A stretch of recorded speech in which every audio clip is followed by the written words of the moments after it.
बिस्मिल्लाहिर्रहमानिर्रहीम अस्सलाम वालेकुम। Welcome back to my channel Isa home kitchen. जी व्यूवर्स, तो आज हम बनाएंगे बहुत ही मज़ेदार से दही बल्ले, जिसके लिए फुल्कियां भी हम घर में रेडी करेंगे। बहुत ही सिंपल सी रेसिपी है, तो वीडियो को स्किप मत कीजिएगा, वीडियो पूरी वॉच कीजिएगा। तो चलिए फिर सबसे पहले फुल्कियाँ बनाना स्टार्ट करते हैं।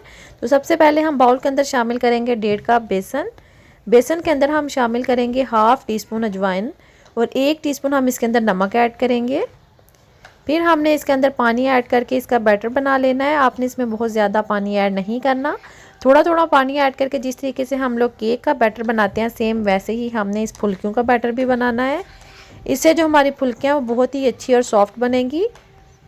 थोड़ा थोड़ा पानी ऐड करने के बाद हम इसका बैटर बना लेंगे।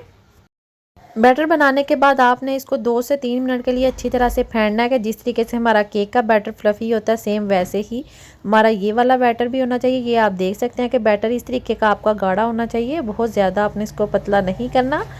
हमारा जो फुल्कियों का बैटर है वो रेडी है। अब हम इसको डालेंगे एक बोतल के अंदर। ये मेरे पास चिली सॉस वाली खाली बोतल है और इसके अंदर आप देख सकते हैं कि सुराख भी है। इसके अंदर हम जो सारा बैटर है वो ऐड कर देंगे। अगर आप चाहें तो आप हाथ की मदद से भी छोटे छोटे ड्रॉप ऐड करके तो ये फुल्कियाँ बना सकते हैं, लेकिन अगर हम बोतल में ऐड करके बनाएंगे तो बिल्कुल जो बाज़ार वाली शेप है सेम वैसा ही रिज़ल्ट आपको मिलेगा। पहले हम सारा बैटर जो है वो बोतल के अंदर डाल लेते हैं, फिर हम इसको बनाएंगे। तो ऑयल जो है वो मैंने गर्म कर लिया। ऑयल को आपने बहुत ज़्यादा तेज़ गर्म नहीं करना, मीडियम आंच पर हम इनको बनाएंगे। तो इस तरीके से आपने इसके अंदर जो ड्रॉप्स हैं वो ऐड करते जाना। ये देख सकते हैं आपके इसकी जो शक्ल है बिल्कुल बाज़ार वाली फुल्कियों जैसी आ रही है। हल्की आंच पर आपने इसको 5 से 6 मिनट के लिए फ्राई करना है। आपने इसमें जो है चम्मच इस तरीके से चलाते रहना है कि सारी जो फुल्कियाँ एक जैसा इनके ऊपर कलर आए। आपने इनको तेज़ आंच पर नहीं बनाना, नहीं तो ये अंदर से कच्ची रह जाएंगी। ये आप देख सकते हैं कि कितना प्यारा इनका कलर आ गया। अब हम इनको बाहर निकाल लेंगे। इसी तरीके से जो बाकी फुल्कियाँ वो भी हम बना लेंगे। 2 से 3 बैच के अंदर हम ये फुल्कियाँ रेडी करेंगे। ये आप देख सकते हैं कि इसकी जो फाइनल लुक है बिल्कुल ये बाज़ार जैसी है। अब इसी तरीके से बाकी फुल्कियाँ भी हम पहले रेडी कर लेते हैं, फिर हम इसकी चाट बनाएंगे।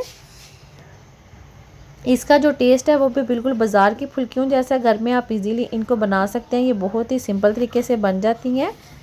ये आप देख सकते हैं कि इस तरीके से आपने इसके अंदर ऐड करनी है। हमने ये जो फुल्कियाँ बनाई हैं इनको हमने पानी के अंदर 15 मिनट पहले डिप करके रखना है नीम गर्म पानी में, और ऊपर से कवर कर देंगे। अब हम चाट बनाएंगे। तो सबसे पहले मैंने बॉयल चने 1 कप ऐड किए और 1 कप हमने इसके अंदर उबले हुए आलू ऐड किए हैं। बंद गोभी स्लाइस में कटी हुई ऐड की और फिर हम इसके अंदर भल्ले ऐड करेंगे। ये भी माश की दाल के भल्ले हैं। इसकी रेसिपी भी मैं आपके साथ शेयर करूँगी, ये भी बहुत ही ईजी हैं। फिर हमने जो फुल्कियाँ भिगो के रखी हैं वो इसके अंदर ऐड कर देंगे। तो ये आप देख सकते हैं कि कितनी सॉफ्ट और कितनी अच्छी फ्लफ़ी बनी है। फुल्कियों का पानी भी हम अच्छे से स्क्वीज़ करके वो भी अंदर ऐड कर देंगे। ये बहुत ही मज़े की चाट बनती है। अब हम इसके अंदर दही फेंटा हुआ ऐड करेंगे। आपने बहुत ज़्यादा खट्टा दही ऐड नहीं करना, नॉर्मल ये दही है वो मैंने फेंट के इसके अंदर ऐड की है। ग्रीन चटनी इसके अंदर ऐड करेंगे, सब्ज़ मिर्चें और पुदीना धनिया ग्राइंड किया हुआ है। और अब हम चाट के ऊपर डालेंगे मीठी चटनी। इसकी रेसिपी पहले मैं आपके साथ शेयर कर चुकी हूँ। ये इमली की मीठी चटनी है। अच्छे से हम वो भी इसके ऊपर ऐड कर देंगे, इससे बहुत ही मज़े की चाट लगती है। और चाट मसाला एंड पे हम इसके ऊपर ऐड करेंगे। तो हमारे मज़ेदार से दही बल्ले रेडी है। आप देख सकते हैं कि ये कितने टेस्टी लग रहे हैं और बनाने बहुत ही आसान है। आप इजीली इनको घर में बना सकते हैं। करती हूँ कि आपको मेरी आज की रेसिपी पसंद आई होगी। रेसिपी आपको ज़रा सी भी पसंद आती है तो प्लीज़ वीडियो को लाइक और शेयर लाजमी कीजिएगा। और अगर अभी तक चैनल को सब्सक्राइब नहीं किया तो प्लीज़ चैनल को सब्सक्राइब लाजमी कीजिएगा। ये आप देख सकते हैं मिक्स करने के बाद इसकी फ़ाइनल लुक कैसी है। Thanks for watching. अल्लाह हाफिज़।